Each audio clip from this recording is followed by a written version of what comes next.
Mesdames, Mesdemoiselles et Messieurs, chers auditeurs de la radio du Grand Forum de la Diaspora, comme prévu, nous avons en direct parmi nous l'honorable Amadou Damaro Camara, président du groupe parlementaire de la mouvance présidentielle, que nous avons eu l'amabilité et l'opportunité d'écouter effectivement la semaine dernière sur les antennes de Jacques Roger Chaud, et on a eu pas mal d'informations avec lui ce jour. Et aujourd'hui, on va essayer effectivement de l'écouter encore. Nous allons lui donner le temps et l'opportunité de faire un petit exposé autour de toutes ces questions. Il a suivi un peu aussi le décryptage de son passage, et comme ça, il reviendra pour éclaircir certains passages. Et après cela, il va se livrer à vos questions. On avait dit 3 à 4 heures. On ne pense pas qu'il aura le temps de nous donner tout cela, mais on va faire avec le peu de temps qu'il nous accordera, tout en considérant qu'il est aussi en déplacement. Il y a beaucoup de choses à faire. Il doit retourner à Conakry. Donc, on va être laconique dans nos questions. Bref, avec tout le respect que nous devons sur ces antennes à nos invités. Donc, sans plus tarder, mesdames, mesdemoiselles et messieurs, voici pour vous l'honorable Amadou Damaro Camara depuis Atlanta. Cher honorable, si vous nous entendez, bonsoir à vous. Oui, bonsoir. Voilà, soyez la bienvenue sur les antennes du Grand Forum de la Diaspora. D'ailleurs, une radio que vous connaissez assez, pour avoir passé plus d'une fois sur ces mêmes antennes. Et vous avez en ligne vos frères connectés de partout dans le monde, et depuis votre passage sur les antennes de Jacques Roger la dernière fois, il y a eu beaucoup d'autres intérêts effectivement à toutes ces informations que vous avez pour nous, l'histoire de notre pays. Vous êtes l'un des intellectuels qui ont eu la chance de vivre la période précoloniale, je vais dire coloniale, d'indépendance, et jusqu'aujourd'hui. Et Dieu merci, vous êtes resté dans le système. Vous avez une vue très particulière sur la situation sociopolitique de notre pays. Aujourd'hui, nous voulons vous écouter et vous permettre de nous édifier, car malheureusement, nous avons constaté que la génération actuelle s'invite malheureusement dans beaucoup de débats sans pour autant avoir trop d'éléments d'appréciation, ce qui permet parfois à d'autres d'interpréter très mal, par manque d'information, certaines situations. Et puisque vous êtes là encore, Dieu merci, il y a quelques témoins oculaires aussi qui ont vécu beaucoup d'événements au pays, qui peuvent plus ou moins confirmer ou infirmer ce que vous dites. Dieu merci pour cela aussi. C'est le moment que souvent vous nous donniez ces informations, surtout pour la jeune génération, pour qu'ils puissent savoir la vérité avant de tourner la page de l'histoire, et quand même qu'ils aient l'opportunité de la lire en la tournant. Et je crois que c'est comme ça qu'on pourra penser ces blessures et puis permettre aux uns et aux autres de dépasser ce qui nous est arrivé en commun, et se donner la main et parler vraiment d'une nation unie et prospère. Donc, cher honorable, sans plus tarder, à vous la parole. Oui, merci, M. Chérif. Avant de commencer le débat, je vous remercie pour m'avoir toujours donné l'opportunité de m'exprimer dans cette radio. Et ensuite, je saisis aussi l'occasion pour remercier tous les auditeurs qui trouvent un quelconque intérêt à participer à mes débats. Et je ne sais pas si c'était justifié, mais la dernière fois, après mon passage, je n'ai pas fermé mon micro pour, comme on dit, écouter les uns et les autres de ce qu'ils ont pensé de mon passage. Je remercie tout le monde. L'écrasante majorité, pour une raison ou pour une autre, avait apprécié mon passage. J'ai constaté 2 ou 3 personnes qui apparemment ne m'ont pas bien compris. Je voulais profiter de cette antenne que vous m'offrez pour dire aux uns et aux autres qu'Amadou Damaro, même s'il est le président du groupe parlementaire, je ne prétends pas avoir le monopole de la vérité. Je ne m'essayerai même pas, je ne m'y essayerai même pas. Et ce que j'essaie de faire, c'est d'expliquer ce que je sais de l'histoire de notre pays. Si après un débat, si après mon passage pour 30 minutes, 1 heure ou 2, s'il y a une seule personne qui, dans son fort intérieur, s'est dit « Ah, j'ai compris quelque chose aujourd'hui que je n'avais pas compris », je crois qu'on aurait gagné. Je n'ai pas la prétention de justifier ce qui s'est passé sur la première, la deuxième et ce qui est en train de se passer maintenant. Et je voudrais que l'on comprenne le rôle d'un président de groupe parlementaire. J'essaie d'expliquer, pas de justifier, j'essaie d'expliquer le programme politique de l'homme que je soutiens avant de le soutenir. Donc moi-même, j'ai un besoin de comprendre, d'avoir une lisibilité. Je ne suis pas l'exécutif, je n'ai pas la prétention d'assumer ce que l'exécutif fait. Je soutiens les actions de l'exécutif en expliquant si je comprends bien moi-même.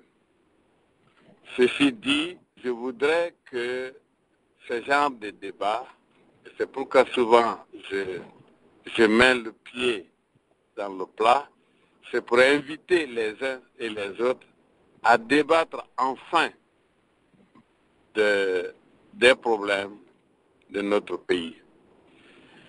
Mais ce que je sais, c'est que, je m'excuse, je suis en train de conduire, l'heure m'a pris un peu dans le trafic, donc souvent je peux perdre l'attention en l'envoyant sur la route. Donc ce que je veux dire, c'est que ces genres de débats doivent nous permettre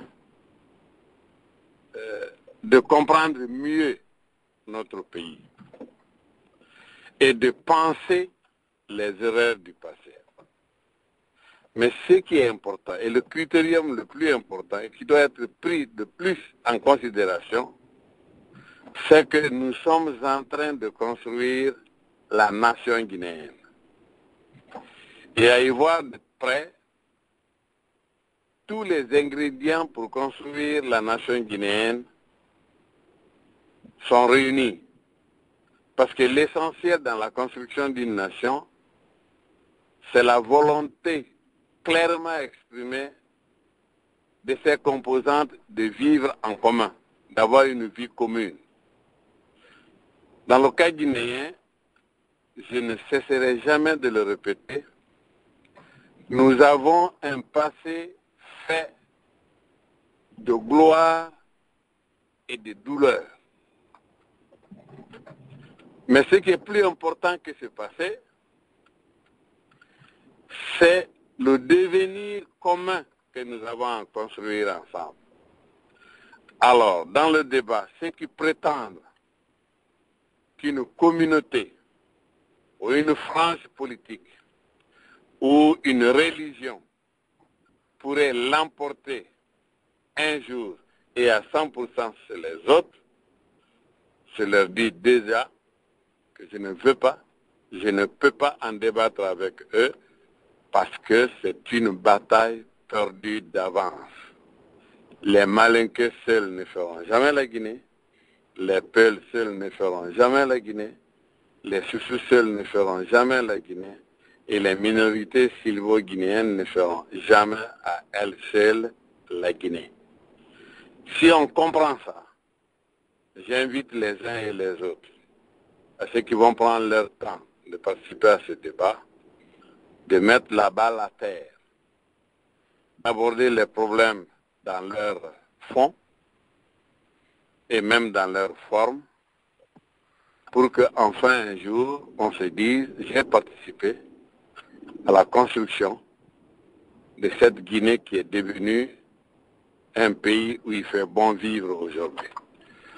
Voilà un peu l'invite que je fais aux uns et aux autres. Et je n'ai pas la réponse à toutes les questions. Si je ne réponds pas à une question, certainement c'est par manque d'information ou par méconnaissance, mais ce que je puis vous assurer, je ne refuserai pas de répondre à une question par mépris. Je prendrai mon temps et tout ce que je dirai, c'est ce qui va, c'est ce qui vient du fond de mon cœur. Je n'ai aucune raison d'hésiter. Je ne suis pas fonctionnaire depuis 29 ans. On a vu dans cette autre. Je ne prétends à rien. Je ne suis candidat à rien. Donc, encore une fois, ce que je dis, je le dis d'abord en tant que citoyen. Et un citoyen peut-être dans une certaine position, un citoyen qui a eu la chance d'en vivre dans le pays.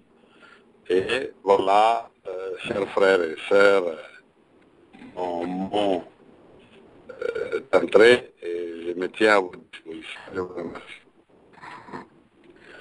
Voilà, c'est à nous de vous remercier, à l'honorable. C'est un plaisir pour nous. Et d'ailleurs, nous nous sentons très privilégiés de vous avoir sur nos antennes. Et donc, avant de revenir aux auditeurs, voici une des questions ou le passage qui n'a pas été très bien saisi par beaucoup de personnes ou ceux qui ont écouté les réponses l'interprètent autrement. Peut-être nous voulons vous donner l'opportunité de revenir amplement sur effectivement ce passage pour éclaircir mieux la lanterne de ceux qui sont un peu dans le confus. Donc la question de Jacques qui s'adressait à l'un de vos passages, je crois, dans quelque chose que vous avez écrit, c'est pas si c'est un livre ou un article, où vous disiez que quand la viande est dure, il faut un couteau très tranchant pour la couper. Et vous avez donné des explications et vous avez pris deux exemples, à l'occurrence le cas de Keita Fodeba et de Diallo Telly. Donc on veut vous donner tout le temps qu'il faudra pour que vous reveniez un peu sur ce passage et que vous éclairez un peu plus ceux qui ont peut-être mal compris ou mal saisi votre explication, et de là peut-être il y aura des questions et on va permettre aux auditeurs d'aller droit au but. Allez-y, honorable, s'il vous plaît.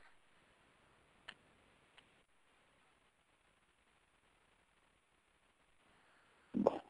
Honorable Damaro, est-ce que vous êtes toujours avec nous? Je crois que, comme vous l'avez compris, il était en train de conduire et parfois en conduisant, on arrive effectivement à traverser des endroits où nous perdons le réseau. Donc, l'honorable est de retour parmi nous. Je ne sais pas, honorable, si vous aviez eu le temps de saisir la question que je posais. Non, je n'ai pas entendu la question. Si on peut. Voilà, je disais que lors de votre passage sur les antennes de Jacques Roger, il vous avait posé une question par rapport à un écrit qu'il avait lu de vous, là où vous disiez que quand la viande est dure, il faut un couteau tranchant pour la couper. Et ceci dit, en vous expliquant, vous avez pris l'exemple sur Keita Fodeba et Diallo Telly. Et je crois que c'est là où se trouve un peu d'ambiguïté au niveau de certains auditeurs. On voudra vous donner l'opportunité de répondre, s'il faut encore, à cette question et vous expliquer plus amplement, peut-être un peu plus simplement, pour que la majorité de ceux qui sont en ligne puissent mieux vous comprendre. Et de là, nous allons interagir avec les auditeurs en prenant leurs questions tout en leur demandant que c'est le meilleur moment de se mettre dans la queue pour qu'ils puissent participer. Allez-y, honorable, s'il vous plaît. Oui, il s'agit toujours de la problématique de la réconciliation en Guinée.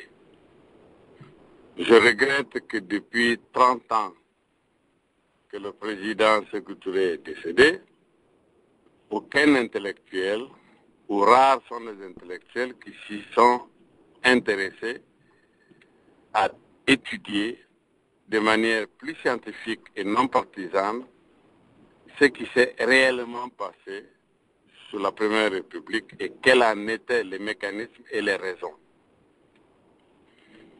Et pour parler de réconciliation, je n'aime pas trop le mot dans le cas guinéen parce qu'il n'y a pas eu de guerre civile en Guinée, Dieu merci. Et je parlerai plutôt d'un dialogue. Et il y a un mot qui vient très souvent dans le langage. On dit oui, il faut créer une commission de réconciliation pour une commission de vérité, de justice et de pardon. Enfin, il y a plusieurs noms. Ce qui revient, c'est que il faut lire notre page, il faut dire la vérité avant de la tourner. Chacun a sa proposition. Moi, je me dis, pour qu'on arrive réellement à débattre de ce problème, on doit se poser un certain nombre de questions. Oui, il faut dire la vérité. La question qui me vient, mais qui retient la vérité et qui détient la vérité et la retient? Deuxièmement, on doit demander pardon. Qui doit demander pardon? À qui? La réponse, c'est les bourreaux qui doivent demander pardon aux victimes. Voici deux notions qui aujourd'hui méritent d'être débattues. Sans gants. Qui est victime? Qui est bourreau? À quel niveau de responsabilité les uns et les autres étaient engagés, tant sur la Première République que sur la Deuxième République. C'est en ce moment que moi-même, j'ai pris deux cas symptomatiques qui se représentent, si vous voulez, deux communautés différentes, mais qui ont participé, souvent ensemble, au même gouvernement, celui du président Sékou Touré. J'ai pris le cas d'un Fodeba Keïta. Pour ceux qui ne l'ont pas connu, à l'indépendance, Fodeba Keïta était un grand artiste qui a fondé les ballets africains et qui vivait pratiquement en Europe, qui est venu participer à l'acquisition de l'indépendance.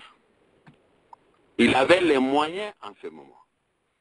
Ce Fodeba Keïta a donné même l'ambassade de sa propriété privée pour en faire l'ambassade de Guinée en France. Il était ministre de la Défense, de l'Intérieur et de la Sécurité. C'est lui qui a créé l'armée guinéenne. C'est lui qui a, si vous voulez, mis les bases d'un État, et d'un État fort, parce qu'il avait une réelle idée de ce qu'on appelle l'autorité de l'État. Je ne l'ai pas très bien connu, mais je l'ai approché, je l'ai vu. J'avais mon cousin qui était son attaché de cabinet, Moulkou Souleymane Touré. Alors, c'est lui qui a créé l'armée guinéenne. Il a même payé les premiers salaires des fonctionnaires guinéens après l'indépendance avec l'argent des ballets africains. Ce monsieur a rendu d'énormes services à la nation guinéenne. Mais à côté de tous ces bienfaits, l'histoire retiendra qu'en tant que ministre de la Défense, de la Sécurité et de l'Intérieur, c'est M. Fodeba Keïta qui a réprimé tout ce qui a été qualifié de complot de 59 à 69. C'est lui qui a réprimé le coup des enseignants, des affaires arrêtées. C'est lui qui a réprimé le coup dit Petit Touré, les affaires arrêtées. Alors, c'est lui ensuite, non seulement il a construit le camp Al-Fayda, mais c'est lui aussi qui a transformé le camp des gardes républicains de la Camaïenne en camp Boireau, en prison politique. Avant d'être victime lui-même du système auquel il a participé, dont il a participé à la construction. Il a été victime de ce régime en mars 1969. Il y a perdu malheureusement la vie. La deuxième personnalité, dans ce cas de figure, c'est aussi M. Diallo Telli.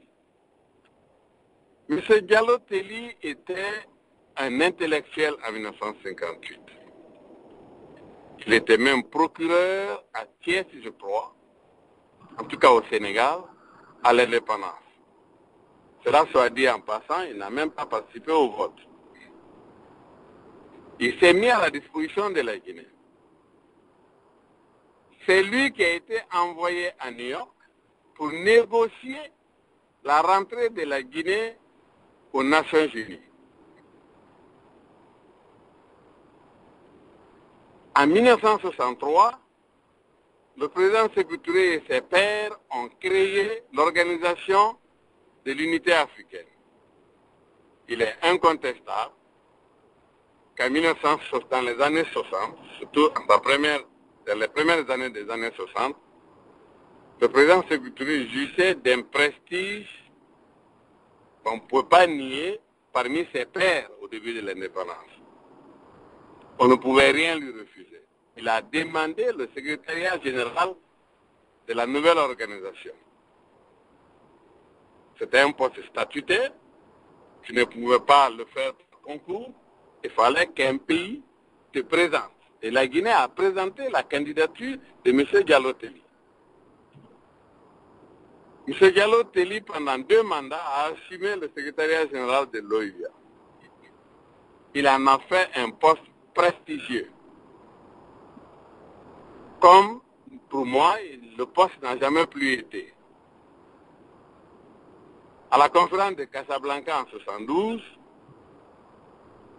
malgré l'appel des autres pays qui ont carrément demandé à la Guinée de leur laisser le poste après 2 mandats, c'est le président Ahidjo qui l'a signifié à M. Diallo Telli. Mais, pour des raisons que je ne peux pas expliquer, il a persisté, il s'est présenté, malgré que sa candidature n'était pas présentée par la Guinée. Naturellement, c'est le Camerounais qui est passé, et ça c'était à Casablanca en 1972. Mais pendant que M. Diallo Telli était secrétaire général, c'était en 1963, les coups Petit Fodé et Petit Touré a eu lieu, avec ce qui en est suivi. L'arrestation de Fodeba et de Kaman en 1969 s'est passée, M. Diallo Telli était toujours secrétaire général de l'OIA. L'agression de 1970 a eu lieu. M. Diallo Telli était toujours secrétaire général de l'OIA. C'est M. Diallo Telli qui a fait condamner par l'ensemble des pays membres de l'OIA l'agression considérée en son temps d'impérialo-portugaise contre la Guinée. Et c'est son magistère que l'OIA a demandé aux Nations Unies et obtenu la condamnation à l'unanimité du Portugal pour avoir agressé un pays souverain membre de l'OUA, notamment son pays d'origine. En 1972, après l'échec, il y a beaucoup de légendes autour, mais la réalité est qu'il a accepté de venir servir son pays, d'être membre du gouvernement et à un poste de souveraineté, ministre de la Justice. Il était juriste lui-même. Ministre de la Justice dans un système judiciaire où il n'y avait pas de rôle pour l'avocat défenseur. Comme pour dire qu'il était bien conscient de ce qu'il faisait, il donnait même des cours constitutionnels à Poli en ses temps libres. Et il était inspecteur du parti de Kouroucha. En 1975, il était en Roumanie, j'étais son guide. Donc j'ai connu la personne. À son retour en 1976, il a été arrêté. Les victimes. Mais je me dis, avant son arrestation, si le régime de Sékou Touré était une dictature, la dictature était effective en 1972. S'il y avait eu 50 000 morts, 45 000 étaient déjà morts certainement en 1972. Et les 5 000 sont morts quand M. Diallo Telli était ministre de la Justice. Maintenant, en regardant ces deux cas, je me dis, doit-on tout simplement les ranger dans la catégorie des victimes ou bien doit-on les dégager une catégorie à eux pour complicité passive ou avoir été bourreau avant d'être victime? C'est de cela qu'il s'agit aujourd'hui en Guinée. Moi, je proposerais pour la réconciliation. Je proposerais qu'il y ait un comité national de réconciliation. Et le cahier de charge de ce comité doit être quoi? Recenser les contentieux sur la Première République, que ça s'appelle Camboiro, Kankemebruma ou Kansingata de Kankan, et il s'agit d'être prisonnier politique. C'est ça le contentieux fondamental sur la Première République. Sur la Deuxième République, il y a le 4 juillet. J'ai lu un commentaire aujourd'hui par rapport au 4 juillet qui m'a fait un peu sourire. Mais j'étais triste. Quand quelqu'un, la manière dont il s'exprime, il a un très bon niveau, mais qui dit que le 4 juillet, c'était une querelle entre des officiers bandits pour le partage du butin. Il a résumé tout le 4 juillet à cela. Je me suis dit, c'est une perte de temps que de développer des arguments de bonne foi devant des gens de mauvaise foi. Je me dis, recensons pour revenir au contentieux. Sur la Deuxième République, c'est le 4 juillet. C'est les tueries de juin 2006. Avant ça, le 2-3 février 1996. C'est les tueries de 2007. Qu'on en parle. Qui a fait quoi? Qu'est-ce qui s'est réellement passé? Quel était le contexte? Et ensuite, sur la transition, essentiellement, c'est le 28 septembre. Alors, je me dis, est-ce qu'il n'y a pas matière à débattre pour exorciser une fois pour toutes notre passé douloureux que nous devons assumer pour qu'enfin nous puissions nous construire un avenir dans lequel, un devenir dans lequel il n'y a pas essentiellement de peuls, de malinqués, de chouchous, de forestiers, et qu'il y ait des Guinéens tous protégés par un État qu'on aura créé en ce moment. Voilà encore une fois, ce que j'ai voulu exprimer par dire que quand la viande est dure, le couteau doit être tranchant. Chaque fois qu'on parle des uns des autres, je lisais, c'était des réclamations de la commission ou du comité des victimes du Cambaro, qui est, ironie du sort, présidé par le fils de Fodeba Keïta. Dans le même comité, il y a la progéniture de Petit Touré, mais qui a été exécuté par Fodeba Keïta. Alors, à un niveau, vous croyez que vraiment il n'y a pas de débat? Moi, je crois qu'il y a débat, il y a matière à débattre. Et tant qu'on ne débattra pas de manière franche, ouverte et sans gants, on sera toujours en train de tournoyer et on sera toujours en train d'empoisonner la nouvelle génération qui a une envie réelle de connaître l'histoire de son pays. On a dit aux uns, oh, vous savez, Sékou Touré était contre ceci et contre cela. Et la deuxième République, quand il était contre ceci et contre cela. Mais pourquoi on n'en parlerait pas? Voilà ce que j'ai voulu résumer en disant, quand la viande est dure, comme l'histoire de notre Guinée, le couteau doit être tranchant, l'argumentation des intellectuels doit être suffisamment pointue et futée pour qu'on arrive réellement à une solution. Voilà. Je vous remercie. Voilà. Merci honorable. Je crois que cela a été bien clair. Hein. C'est la deuxième fois que vous revenez effectivement sur cette explication et on ne peut pas plus clair. Mais qu'à cela ne tienne, des auditeurs auront le temps de vous redemander sur des passages qu'ils n'ont pas bien saisis.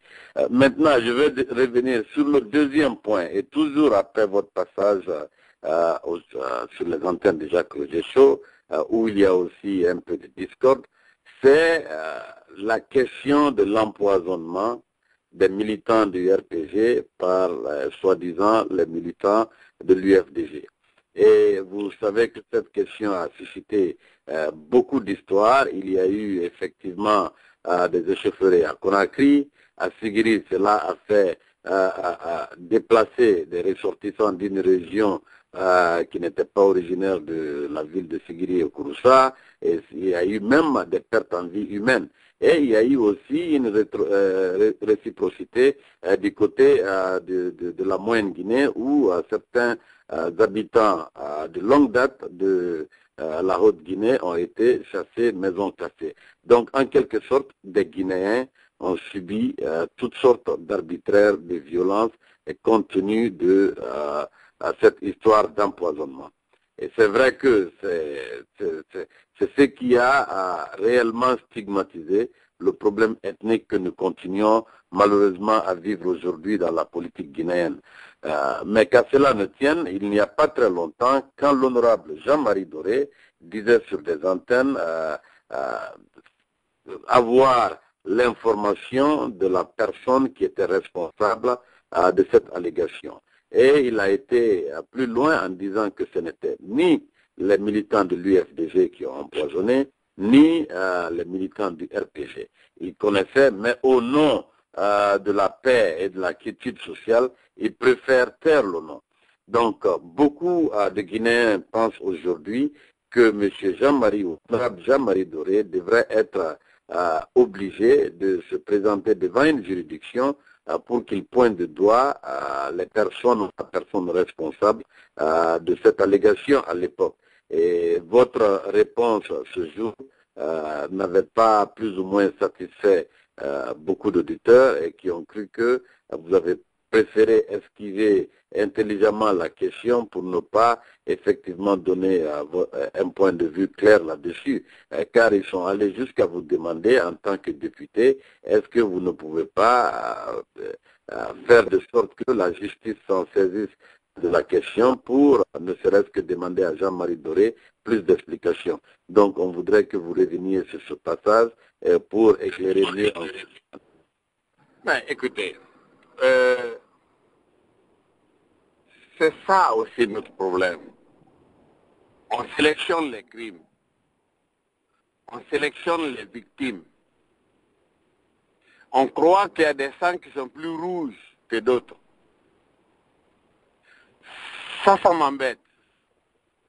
Je ne trouve pas cette probité, je ne trouve pas ce comportement intellectuel suffisamment lié à la probité. Pendant les élections, c'était des périodes, c'était post ou préélectoral, on a dit que des militants du RPG ont été empoisonnés au palais du peuple. C'était un alibi pour qu'à Syrie et à Kouroussa, pour que des militants qui sont malheureusement d'un seul groupe ethnique aient subi des persécutions regrettables jusqu'à ce qu'ils prennent des bagages pour retourner dans leur région d'origine. Et comme par vendetta, il y a eu aussi des ressortissants de Syrie, de Cancan, de Kiroane, je ne sais d'où, mais qui sont de Haute-Guinée, qui ont subi les mêmes sorts dans la région de Fouta. Pour des raisons politiciennes, c'est comme ça que je les qualifie. Jean-Marie Doré dit, oui, je connais la vérité dans cette histoire. Ce n'est pas le RPG, ce n'est pas l'UFDG, mais je connais qui l'a fait. Et on me pose la question, quelle est ma position là-dessus? Écoutez, d'abord je dis, chasser les gens de leur lieu de résidence parce qu'ils ne sont pas d'origine, est-ce que c'est la première fois en Guinée? Mon ami Lamine même a dit que c'était un pogrom. Il y a eu 25 morts. J'avoue que je ne connais pas les chiffres, mais même s'il y a un seul qui soit mort, c'est un mort de trop. Mais est-ce que c'est la première fois que ça se passe en Guinée? Est-ce que quelqu'un n'a pas dit un fasciné, Touré? Il a dit qu'il est venu dans le bureau du général Conté, il lui a demandé, Monsieur le Président, quand est-ce que nous allons voir le cas des anciens dignitaires? Et Conté lui a répondu, oui, quel dignitaire tu parles? Nos amis sont partis les liquider.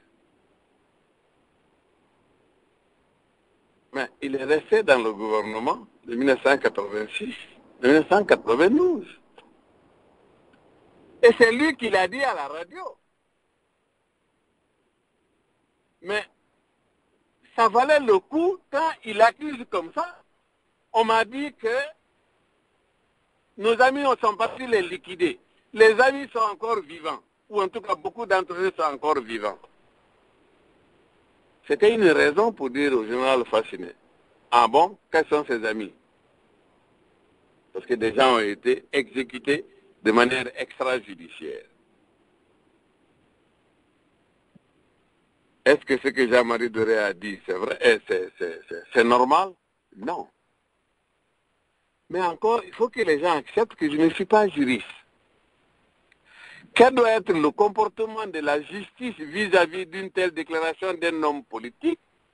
Je n'en sais rien. Mais moi, en tant qu'individu, je n'ai pas apprécié. Si j'avais la possibilité de demander à Jean-Marie Doré de le convoquer pour l'entendre, je l'aurais fait. Je me dis, est-ce qu'il y a un dossier en cours à la justice? Donc ce n'est pas parce que je suis député que c'est moi, il me revient à moi de dire à Jean-Marie Doré, de poser la question à Jean-Marie Doré. Il revient à l'exécutif, il revient au système judiciaire de la Guinée de l'entendre. Si vraiment on veut élucider le cas. Donc encore une fois, Ce n'est pas parce que j'apprécie, ce n'est pas que je cautionne, mais est-ce que l'Assemblée doit se substituer à la justice? Je dis non. Il faut accepter la séparation des pouvoirs.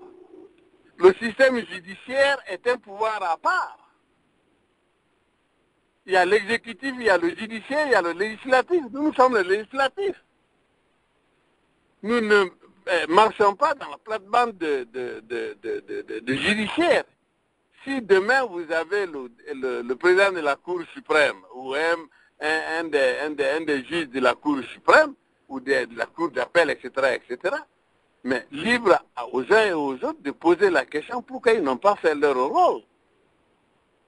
Ce n'est pas parce que je suis député aujourd'hui que je vais dire voilà, tous les problèmes juridiques ou judiciaires doivent être à l'Assemblée. Non, il faut qu'on comprenne ça. Il relève de l'Assemblée ce qui relève du domaine des lois. Nous votons les lois et nous contrôlons l'action du gouvernement. C'est ça notre rôle. Mais nous ne poursuivons pas. Mais cependant, quand une chose est d'intérêt national, une commission d'enquête peut être constituée à la demande des députés pour y voir clair. Ceci dit, il faut que l'Assemblée soit suffisamment outillée, que l'Assemblée ait des moyens de s'octroyer des expertises pour mener à bien une enquête. Parce qu'on ne fait pas de profil du député avant son élection. Il y a des agriculteurs là-dedans, on a même des analphabètes, on a des gens qui ne savent ni lire ni écrire, mais ils sont députés d'égale valeur à ceux qui ont des doctorats. Donc quand on constitue une commission d'enquête, est-ce qu'on a l'expertise pour bien mener l'enquête? Je n'en suis pas sûr.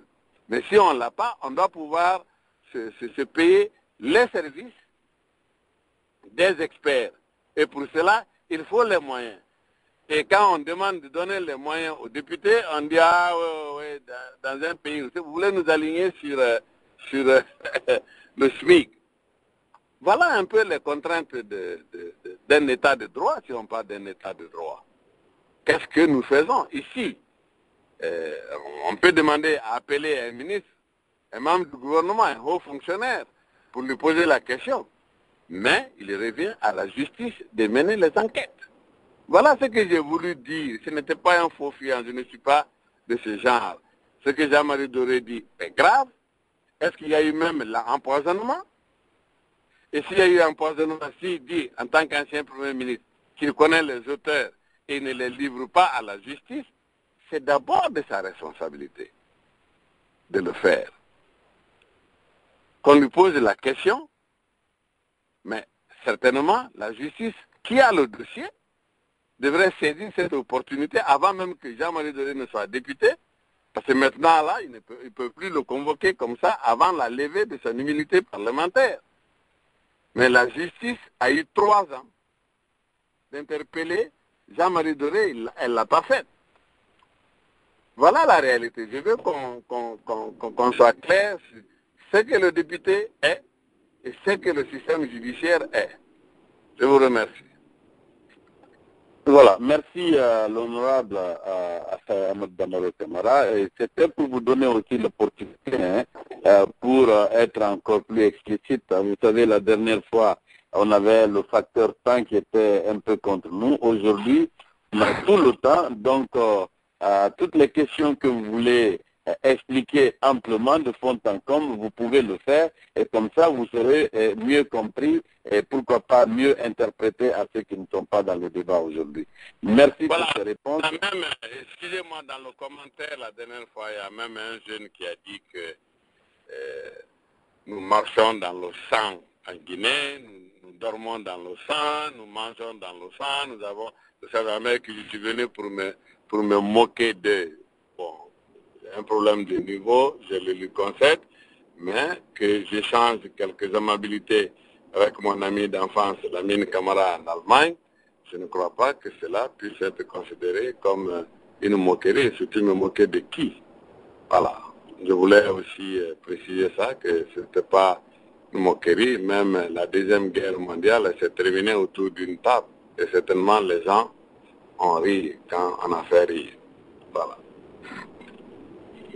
Voilà, merci. Je crois que Jacques Roger lui-même avait essayé effectivement de faire savoir à cette personne que M. Camara était un ami à vous et dans ces échanges fraternels, vous aurez bien eu droit à quelques rigolades. Donc, qu'à cela retienne, honorables, ils sont très nombreux, connus de partout dans le monde, de l'Europe, de l'Asie, de l'Afrique et surtout des États-Unis et du Canada. Donc nous allons commencer à prendre les auditeurs pour leur donner l'opportunité de vous poser les questions. Et nous partons du côté, je ne sais pas si c'est Atlanta ou New York 478. Lui, c'est M. Sekou Kamara, auquel nous disons bonjour et nous nous signifions que son micro est ouvert. M. Kamara, si vous nous entendez, allez-y sur votre question, s'il vous plaît. Bonsoir, l'honorable Damaro. Bonsoir, mon frère Serif. L'honorable, c'est encore un grand plaisir pour nous de venir éclairer ceux qui sont obscurs. Parce qu'en République de Guinée, la déformation a pris place sur la vérité. Donc nous avons besoin des cadres comme vous pour la vérité. Donc, et moi, pratiquement, ce n'est qu'une grande satisfaction parce que quand vous vous exprimez, vous faites à la lumière de tout le monde. Comme vous l'avez dit, tout le monde a été victime de la première république et deuxième république. Alors moi qui parle, nous avons eu notre homme, Bala Kamara, notre sœur, Lufo Kamara et enfin Sekou Filo et tant d'autres. Donc, votre venue, il faut que les autres comprennent qu'un gouvernement n'est pas un groupe. Parce que, comme vous l'avez si bien dit, en Guinée, il n'y a pas eu de conflit entre les peuples. Ce sont les faits d'un gouvernement à un autre. Donc, franchement, je vous remercie et je voudrais que vous continuez sous votre franchise, pas faire de cadeau à qui que ce soit. Sur les radios, c'est le programme que nous avons. Certains pensent que c'est eux seuls qui ont été victimes, alors que depuis l'indépendance jusqu'à aujourd'hui, tous les Guinéens ont été victimes. Je vous remercie de votre courage, de votre franchise. Je vous remercie encore une fois, M. Chéri. Voilà. Merci à vous, M. Kamara. Et honorable, si vous avez un mot à placer, allez-y. Non, merci.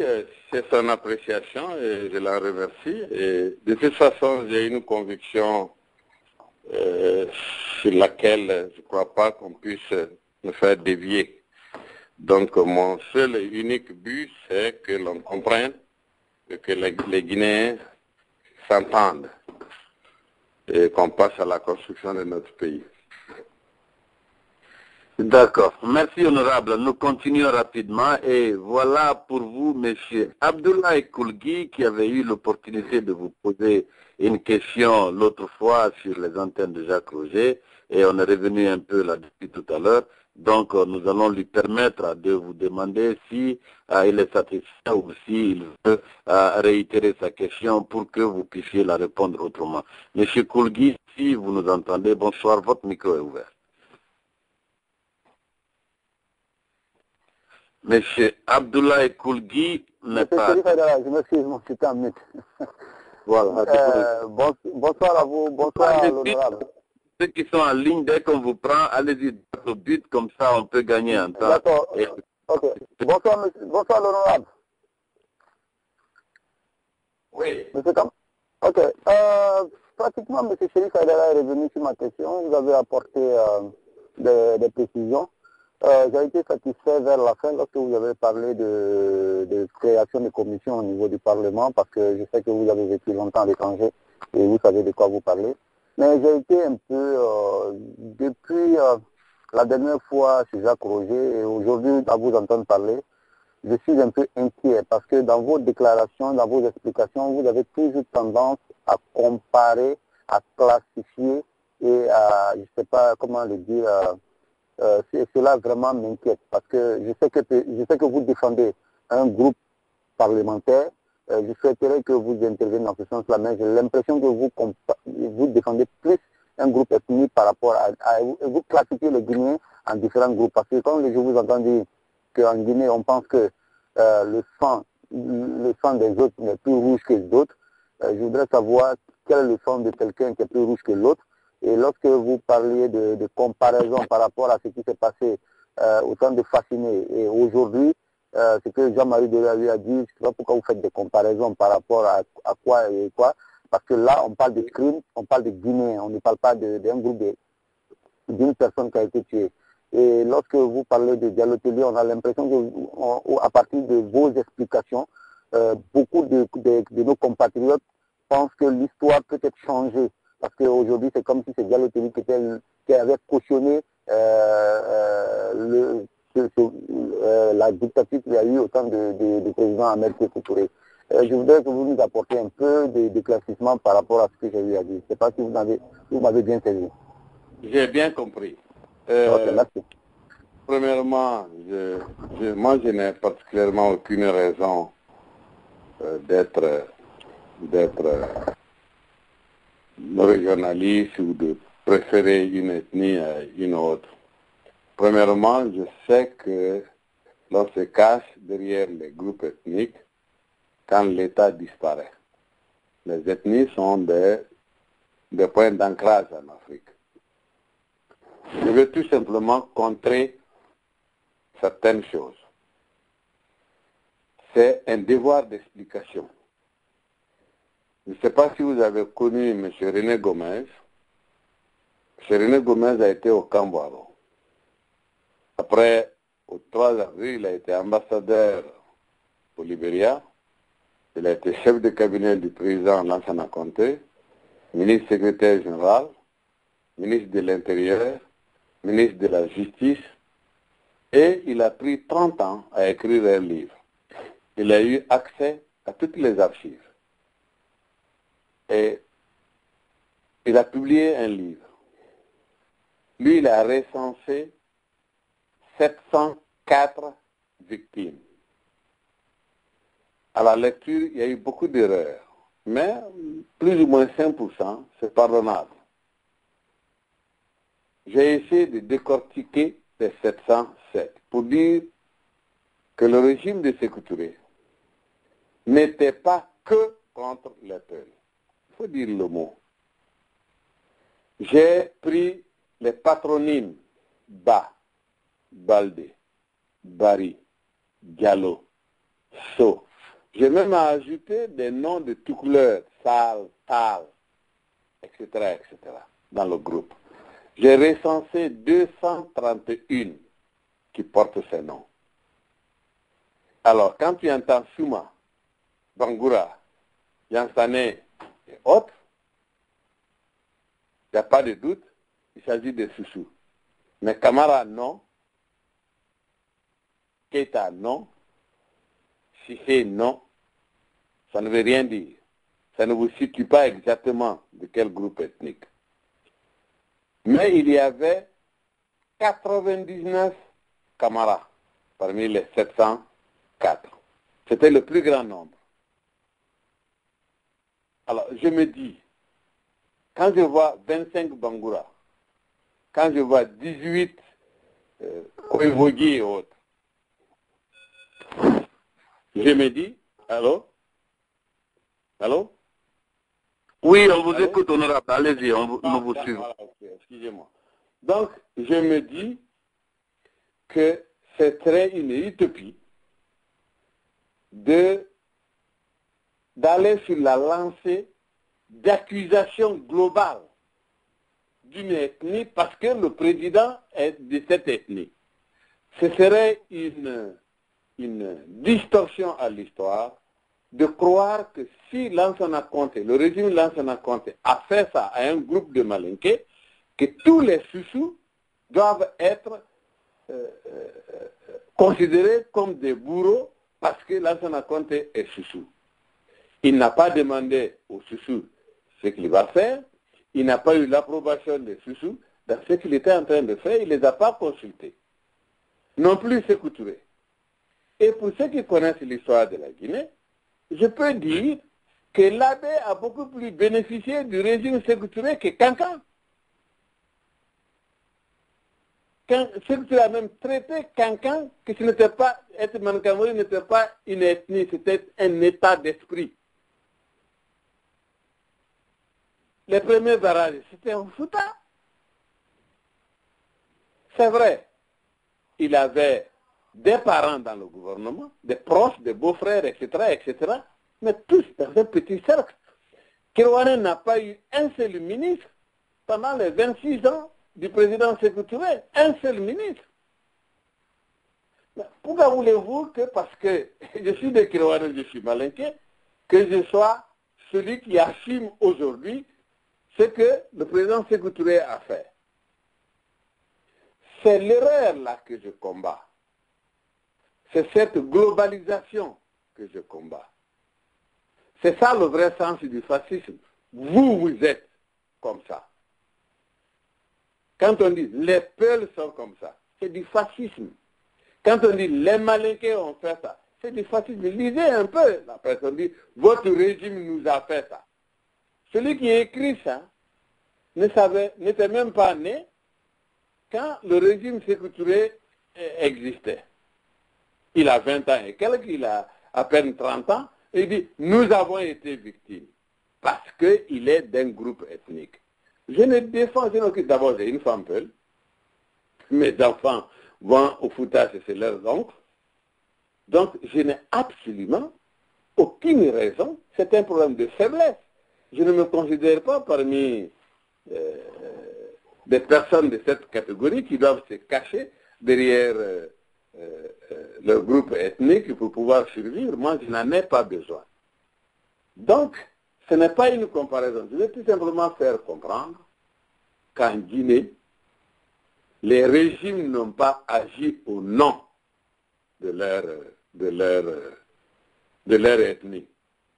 Et on s'en plaint souvent. La dernière fois, j'ai lu, et on en a parlé ce matin, le passage de mon jeune frère Ousmane Gawal Diallo. Bon, il disait quelque part que toutes les nominations tellement sont des mandingues. C'est vrai, peut-être.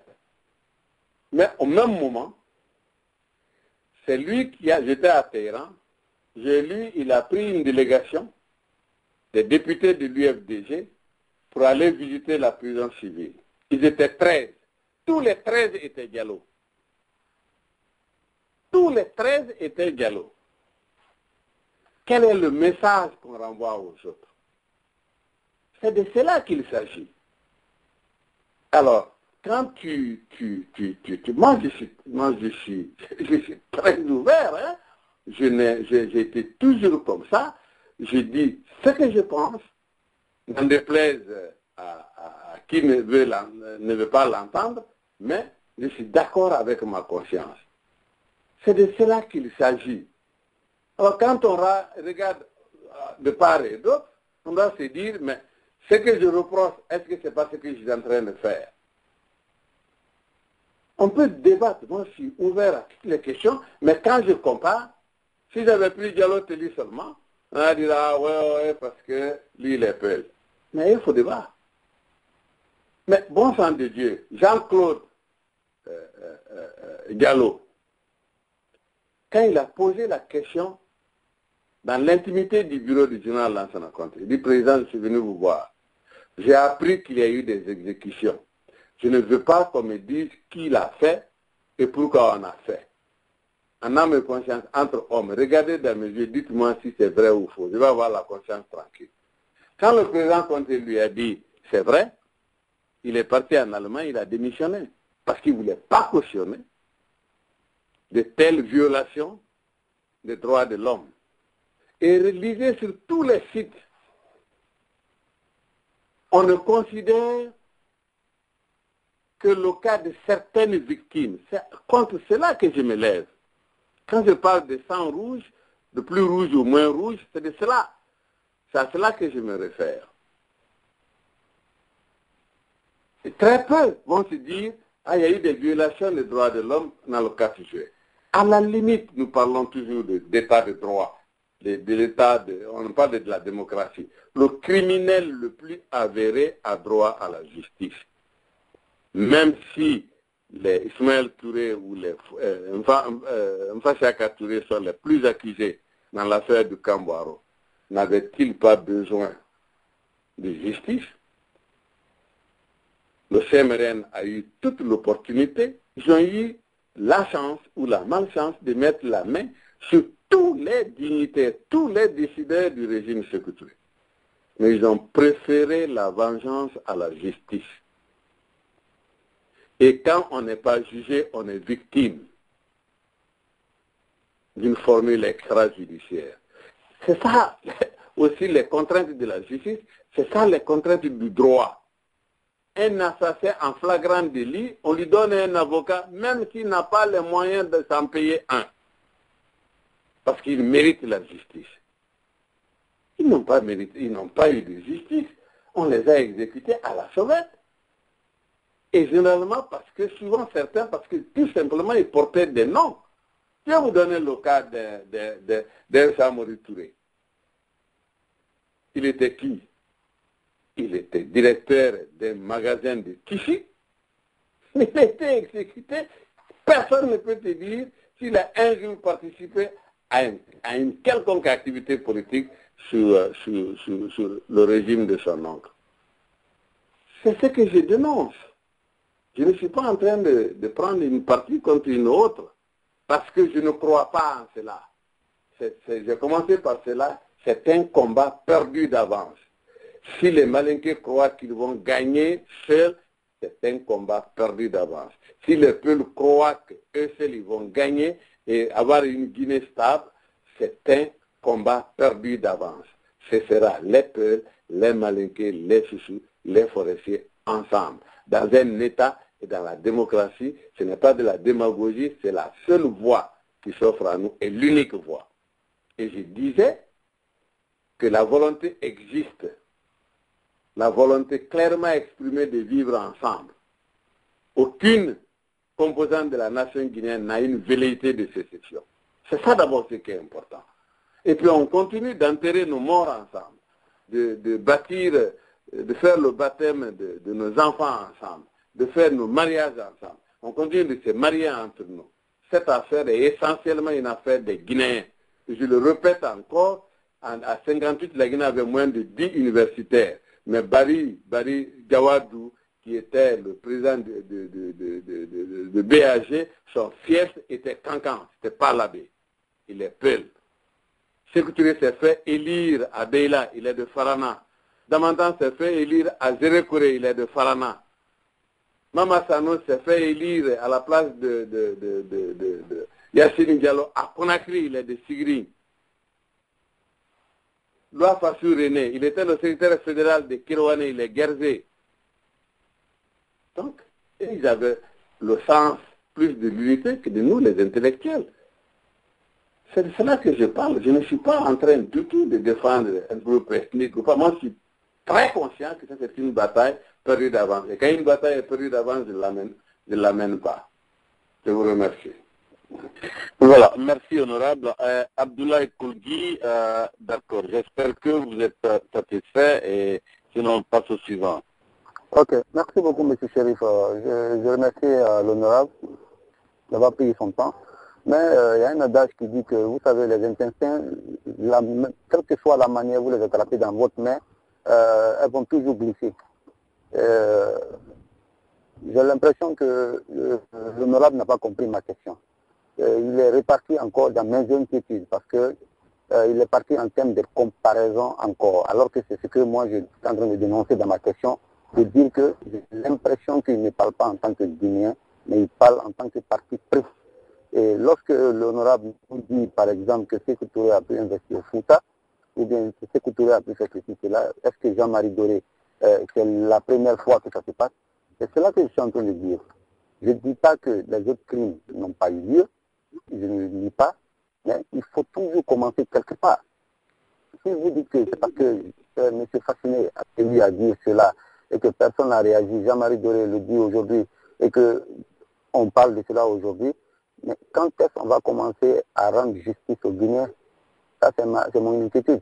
Vous parlez des barrages que c'est qui pourrait investir par rapport au... Pourquoi vous prenez des exemples de l'Abbé et de Cancan? Pourquoi vous prenez des trucs? Pourquoi vous ne dites pas que Barry Diawadi aussi a creusé sa propre tombe avant d'être exécuté? Pourquoi vous ne dites pas que Sékou Touré a fait une déclaration officielle où il disait qu'il traitait les Peuls de traite?